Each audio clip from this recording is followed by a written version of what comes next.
Hola, bienvenidos una vez más. En esta ocasión vamos a dedicar este vídeo a hablar del núcleo de la célula, el núcleo celular. Ya hemos dicho que según los postulados de la teoría celular, los seres vivos estamos hechos de células, siendo la célula la unidad anatómica, fisiológica, reproductiva y genética de los seres vivos. Bueno, como sabéis tenemos dos tipos de organización celular, las células procariotas, la palabra procariota significa antes del núcleo, que son las bacterias y las arqueobacterias, que tienen su material genético suelto en el citoplasma, y tenemos los organismos eucariotas, la palabra eucariota significa auténtico núcleo, y los organismos eucariotas van a tener el material genético encerrado en un núcleo que está rodeado por una doble membrana. A la membrana del núcleo nos referimos a ella como membrana nuclear, envoltura nuclear o envuelta nuclear, nucleolema o carioteca. Podéis encontrar toda esta terminología para referirse a la membrana del núcleo. El núcleo nos va a separar los procesos de replicación y transcripción del ADN, que son procesos nucleares que tienen lugar dentro del núcleo, del proceso de traducción, del proceso de síntesis de proteínas, que es un proceso citoplasmático. Además, el material genético de los eucariotas va a estar unido a histonas y a proteínas SMC que lo empaquetan y que regulan su actividad. Ya hemos hablado en algún otro vídeo sobre el empaquetamiento de la cromatina. ¿Qué características generales podemos comentar sobre el núcleo de las células eucariotas? Pues yo comentaría estas cuatro. En cuanto al número de núcleos que pueda haber en una célula, podemos decir que depende del tipo de célula del que estemos hablando. Lo normal es que haya uno, pero existen tipos celulares con dos células. Por ejemplo, las células hepáticas o las células cartilaginosas tienen dos núcleos, son células binucleadas. También existen células polinucleadas, con más de dos núcleos, como por ejemplo los osteoclastos, ¿vale? Que están presentes en el hueso. En cuanto a la forma del núcleo, podemos decir que es variable y que suele guardar relación con la forma que tenga la célula. Pensad, por ejemplo, en los leucocitos polimorfonucleares, esa morfología que tienen en sus núcleos que es muy característica, ¿sí? Así que forma variable. El tamaño del núcleo también va a depender del tamaño que tenga la célula, va a depender de la cantidad de material genético que contenga y también va a depender del estado metabólico en el que se encuentre esa célula. Y la posición también es variable. Generalmente, en células indiferenciadas suele tener una posición central y después, por lo común, se desplaza a la periferia cuando la célula se diferencia. Como podéis ver, en cuanto a número, forma, tamaño y posición, es todo bastante variable, ¿no?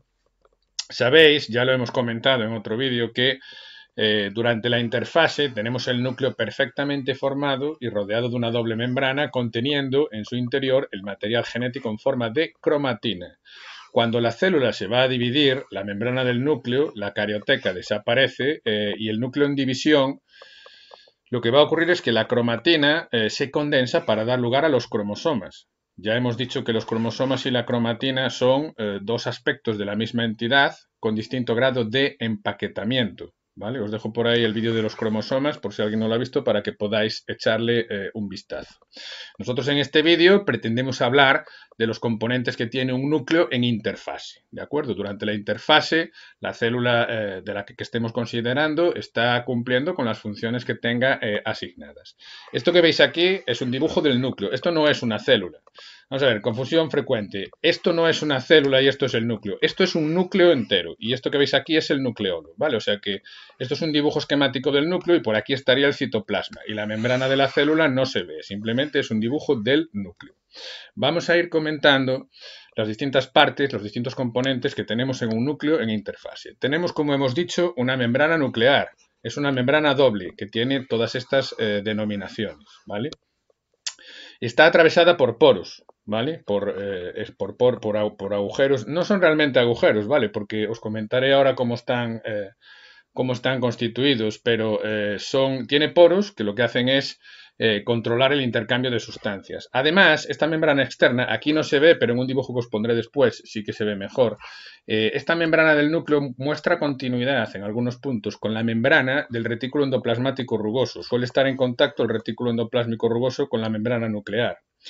Y además, como es una membrana doble, ocurre que en la membrana interna, ¿vale? En la parte por dentro, hay asociada una red entremezclada de filamentos intermedios que son componentes del citoesqueleto. Acordaos que el citoesqueleto tiene microtúbulos, microfilamentos y filamentos intermedios.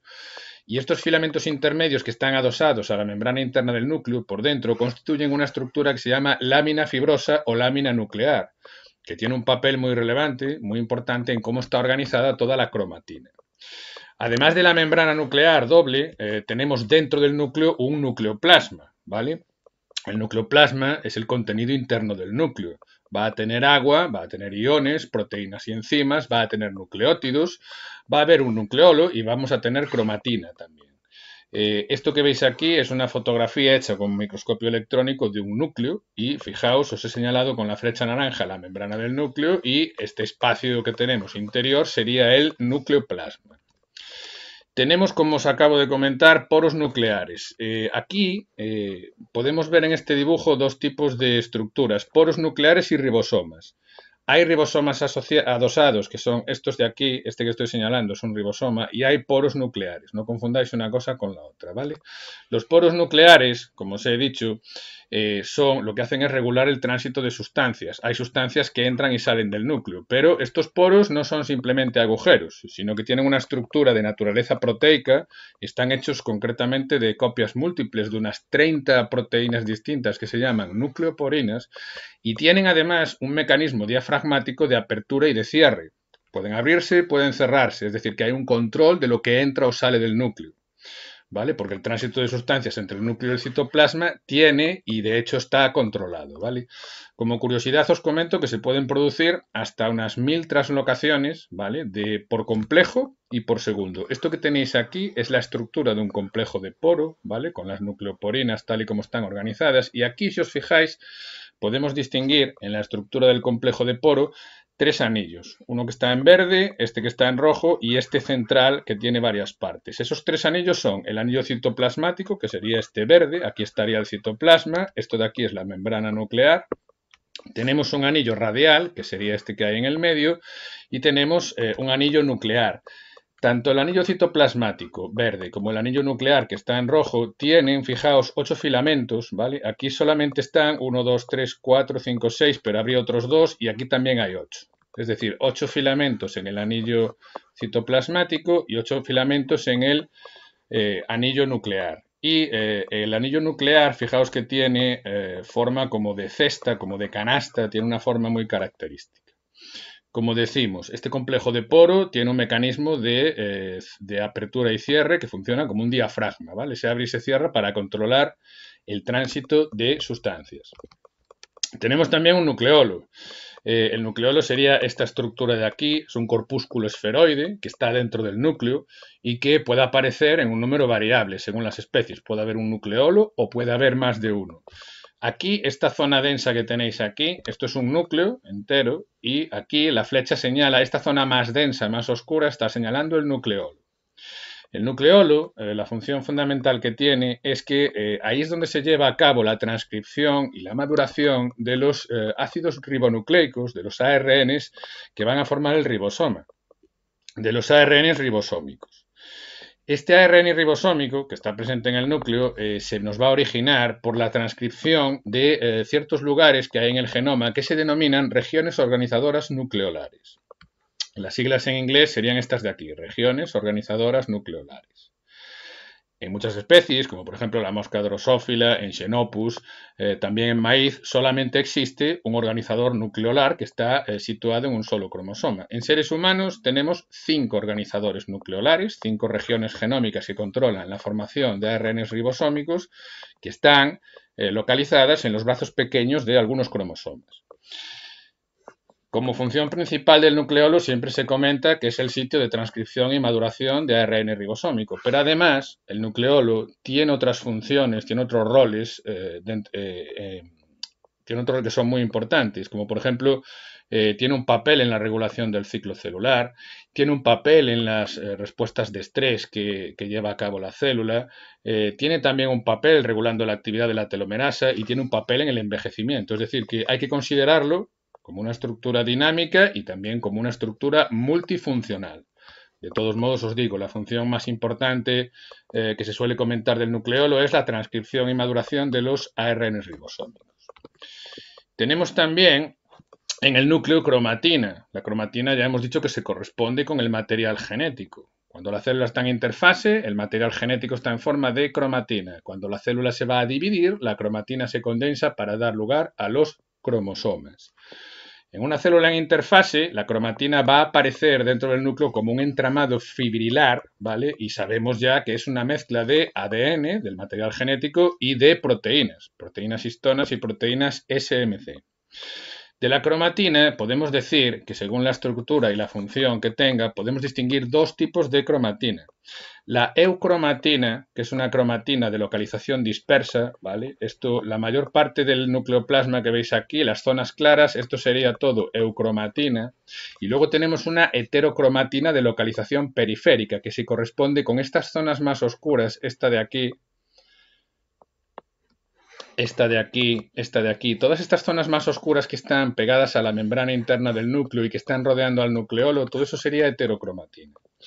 ¿Qué es lo que pasa con estos dos tipos de cromatina? La eucromatina son zonas en las que la cromatina está muy poco condensada, son zonas de baja condensación y el ADN se puede transcribir, ¿vale? Hay transcripción activa de los genes que están situados ahí, mientras que la heterocromatina tiene un grado de empaquetamiento mucho mayor y el ADN es inactivo desde el punto de vista genético, es decir, no hay transcripción o hay muy poca transcripción. Los genes están silenciados, por así decir. De la heterocromatina vamos a poder distinguir dos tipos, una heterocromatina constitutiva y una heterocromatina facultativa.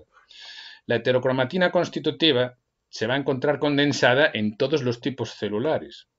Como decimos, es inactiva con respecto a la transcripción, mientras que la heterocromatina facultativa es una heterocromatina que presenta una condensación que es reversible, es decir, que está condensada en un momento dado, pero se puede convertir a eucromatina genéticamente activa. Esta heterocromatina facultativa es donde nos vamos a encontrar algunos genes del desarrollo que solamente tienen que estar activos durante un periodo determinado del desarrollo. Vamos a encontrar también genes específicos de tejido. Pensad en una célula muscular y en una célula nerviosa, por ejemplo, en una neurona. Son muy diferentes. ¿Sí? Bueno, pues se van a distinguir en el tipo de heterocromatina facultativa que poseen. No necesita el mismo juego de genes. Hay genes que van a estar activos en ambas, pero una neurona y una célula muscular no necesitan el mismo juego de genes para funcionar porque tienen funciones diferentes. Son células distintas y muy especializadas ambas. También forma parte de la heterocromatina facultativa el corpúsculo de Barr, del que ya hemos hablado en otro vídeo. Los corpúsculos de Barr son en las hembras, ¿vale?, de los mamíferos, uno de los dos cromosomas X que tienen se inactiva durante el desarrollo y solamente queda activo el otro, ¿vale? Y a ese cromosoma inactivo que está condensado le llamamos el corpúsculo de Barr. Esto que veis aquí, pues es un dibujo esquemático del núcleo en el que tenemos señaladas con números las distintas partes. Si más o menos habéis ido siguiendo el hilo de todo lo que os he contado, no deberíais tener problemas para señalar las distintas partes que están marcadas con números. Yo dentro de 3 segundos os pongo la solución y lo comentamos, ¿vale? 3, 2, 1... Bueno, pues tenemos en el número 1 membrana nuclear, la carioteca, ¿vale?, que es una membrana doble.